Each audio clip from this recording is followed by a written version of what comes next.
નમસ્તે મિત્રો, આપની યુટ્યુબ ચેનલમાં આપ સૌનું હાર્દિક સ્વાગત છે. આજે આપણે આ વિડીયોમાં માસ સ્પેક્ટ્રોમેટ્રીના lab technician exam related MCQs જોઈશું. જેમાં સૌથી પહેલો પ્રશ્ન છે, માસ સ્પેક્ટ્રોમેટ્રીનો ઉપયોગ શા માટે થાય છે? તો જવાબ છે અણુના દ્રવ્યમાનના નિર્ધારણ માટે. બીજો પ્રશ્ન, માસ સ્પેક્ટ્રોમેટ્રીનો આધારભૂત સિદ્ધાંત કોના ઉપર આધારિત છે? તેનો જવાબ છે દ્રવ્યમાન અને વિદ્યુત દ્રવ્યમાનના અનુપાતથી વિભાજન પર, મીન્સ કે separation by mass to charge ratio. ત્રીજો પ્રશ્ન, માસ સ્પેક્ટ્રોમેટ્રીમાં કઈ સામાન્ય આયનાઇઝેશન તકનીક છે? તો જવાબ છે ઇલેક્ટ્રોસ્પ્રે આયનાઇઝેશન. ચોથો પ્રશ્ન, M/Z ગુણોત્તર શું સૂચવે છે?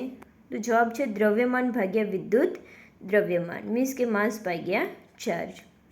પાંચમો પ્રશ્ન, આયનાઇઝેશન ચેમ્બરનું કાર્ય શું છે? તો જવાબ છે અણુઓને આયનમાં ફેરવે છે.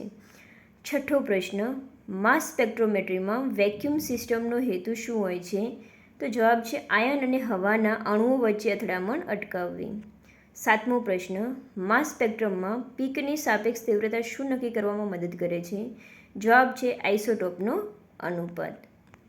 આઠમો પ્રશ્ન, માસ સ્પેક્ટ્રોમેટ્રી કયા પ્રકારની માહિતી આપે છે? તો સ્ટ્રક્ચરલ, મીન્સ કે રચનાત્મક માહિતી આપે છે.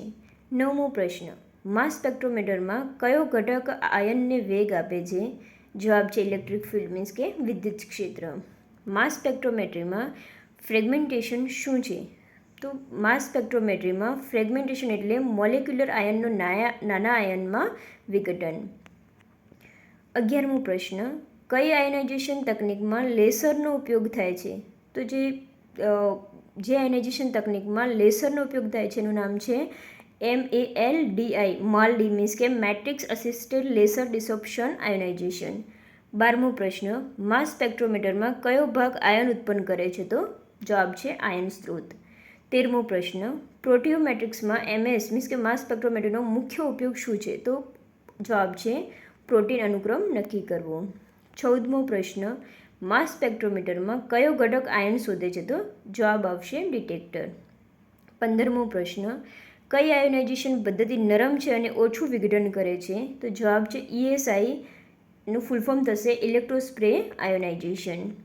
16મો પ્રશ્ન, વિઘટન રૂપરેખા કઈ બાબતમાં મદદરૂપ થાય છે? તો રચના ઓળખવામાં.